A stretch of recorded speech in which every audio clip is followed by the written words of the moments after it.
நண்பர்களுக்கு வணக்கம்.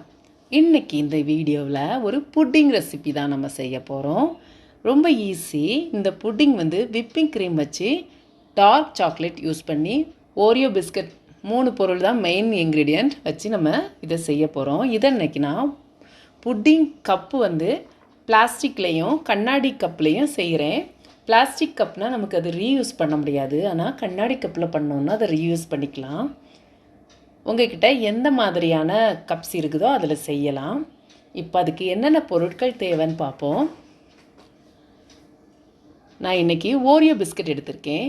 எந்த பிஸ்கட் நம்மக்கிட்ட அவைலபிள் இருக்கோ எடுத்துக்கலாம். சாக்லேட் பிஸ்கட் எடுத்துக்கலாம், எதுனாலும் எடுத்துக்கலாம். 2 டேபிள் ஸ்பூன் பால், melted butter 1 tablespoon, 1/2 cup whipping cream, dark chocolate கொஞ்சமாக. இப்போ ஃபஸ்ட்டு மிக்ஸி ஜாரில் பிஸ்கட்டை போட்டு நல்லா க்ரஷ் பண்ணி எடுத்துடலாம்.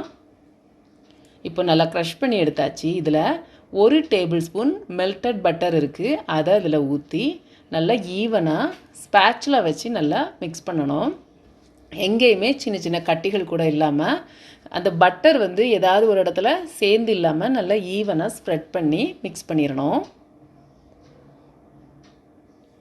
இப்போது விப்பிங் க்ரீம். இந்த விப்பிங் க்ரீமை இதில் 3 டைப்பான பதம் இருக்குது.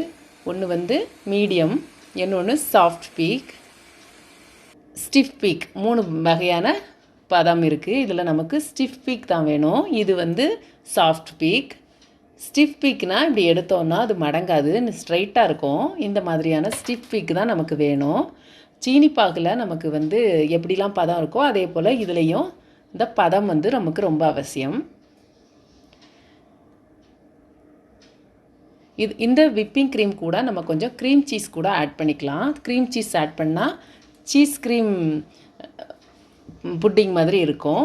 நான் இன்றைக்கி வெறும் விப்பிங் க்ரீம் யூஸ் பண்ணுறேன். இதில் கொஞ்சம் நம்ம மிக்ஸ் பண்ணி வச்ச அந்த ஓரியோ பிஸ்கட் பவுடரையும் கொஞ்சம் சேர்த்து அதை லைட்டாக நம்ம ஸ்பேட்சில் வச்சு மிக்ஸ் பண்ணி எடுத்துடலாம். அப்புறம் இதை லைட்டாக நம்ம ஃப்ரிட்ஜில் சும்மா ஸ்டோர் பண்ணி வைக்கணும், ஏன்னா அது கூலாகவே இருக்கணும். அதுக்காக இப்போ டபுள் பாயிலிங்கில் நம்ம சாக்லேட் சாஸ் ஒன்று ரெடி பண்ண போகிறோம். அந்த கிளாஸ் பவுல் மைக்ரோவேவ் சேஃப் எடுத்தால் நமக்கு இதில் அடுப்பில் வச்சாலும் அது உடையாது. அதுக்கு தான் நான் அந்த மாதிரி அப்படியே டைரெக்டாக வச்சுருக்கிறேன். இதில் நம்ம ஒரு 2 டேபிள் ஸ்பூன் பால் எடுத்துருக்குறோம். அந்த பாலை நான் சேர்த்துக்கிறேன். இது காய்ச்சி ஆற வச்ச பால். நார்மலாக சாக்லேட் பண்ணும்போது நம்ம 2 ட்ராப் ஆயில் தான் ஊற்றுவோம், ஆனால் இதுக்கு நம்ம சாக்லேட் சாஸ் பண்ணுறதுனால பால் சேர்த்துப்போம். இப்போ இந்த பால் ஊற்றி நல்லா மிக்ஸ் பண்ணிகிட்டே இருந்தோன்னா கொஞ்ச நேரத்தில் அந்த சாக்லேட் நல்லா கரைஞ்சி ஒரு சாஸ் பதத்துக்கு வந்துடும். நல்ல ஒரு ஸ்மூத்தான பேஸ்ட் மாதிரி வந்துடும். சின்ன சின்ன கட்டிகள் கூட இருக்கக்கூடாது.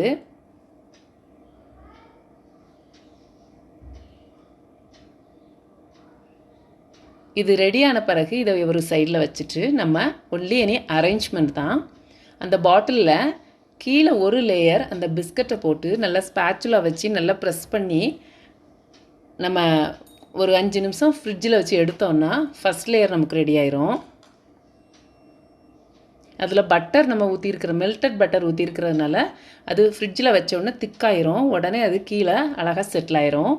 இதுக்கு அடுத்து விப்பிங் க்ரீம் வச்சு நம்ம பண்ணி வச்சுருக்க மிக்ஸை இதில் எடுத்து வைக்கணும். இப்போது அந்த விப்பிங் க்ரீம் மிக்ஸை எடுத்து நம்ம அதில் பாட்டிலில் நல்லா நீட்டாக உள்ள எடுத்து ஒரு 3/4 பாட்டிலில் தான் பதம், அதாவது 3/4 பாட்டில் அளவு நம்ம வச்சா போதும். அதில் இந்த சாக்லேட் சாஸை மேலே ஃபுல்லாக ஊற்றிட்டு அதில் டெக்கரேஷனுக்காக ஏதாவது ஸ்ப்ரிங்கிள் பண்ணி விடலாம். கோல்டன் பால் அல்லது சில்வர் பால் அப்படி ஏதாவது போடலாம். நான் இன்றைக்கி பிஸ்கட்டையே ஒரு பிஸ்கட் அதில் வைக்க போகிறேன், அவ்வளோதான். நான் எந்த டெக்கரேஷனும் பண்ணல. இப்போது இந்த புட்டிங் ரெடி ஆயிடுச்சு. இதை நீங்கள் செய்து பாருங்கள். ரொம்ப ஈஸி. குழந்தைங்களுக்கும் பிடிச்சமான ஒரு புட்டிங். செய்து பாருங்கள். பிடிச்சிருந்தால் லைக் பண்ணுங்கள். இன்னும் சேனலில் நிறைய விதமான சாக்லேட் ரெசிபீஸ்லாம் போட்டிருக்கேன், செக் பண்ணி பாருங்கள். இன்னொரு வீடியோவில் மீண்டும் சந்திப்போம். தேங்க்ஸ் ஃபார் வாட்சிங்.